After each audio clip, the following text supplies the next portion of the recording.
Ρε μαλάκα, αυτό γράφει. Γεια. Έχω τόσους φίλους και οι μισοί είναι μέσα στο Facebook, δηλαδή.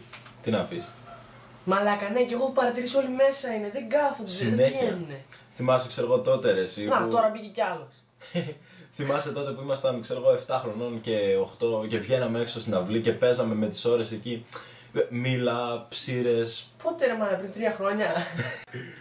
Μαλάκα, ναι, θυμάμαι και εγώ κάναμε αρχηγία, παίζαμε κρυφτό. Τώρα όλη μέρα μέσα στο Facebook μένουν υπολογιστή σε χέρι. Έτσι. Δηλαδή, εντάξει, σε μερικά χρόνια θα είναι παιδάκι δημοτικού 5 χρόνων να πούμε και θα έχει το iPhone στο χέρι. Ναι, ρε φίλε, ειδικά αυτό.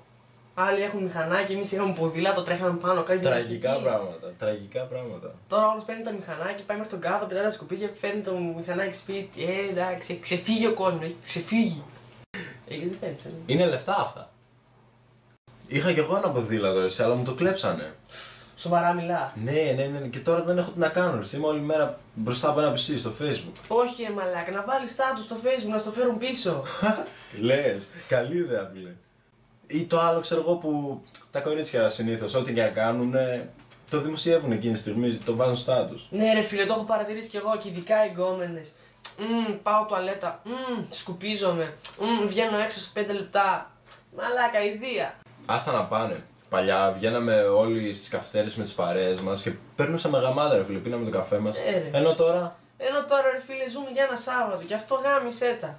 μην το λες, γιατί και αυτό το Σάββατο όλοι με ένα κινητό στο χέρι είναι ρε, και σχολιάζουν στο Facebook αντί να χορεύουν και να περνάνε καλά. Ναι, ρε γάμο.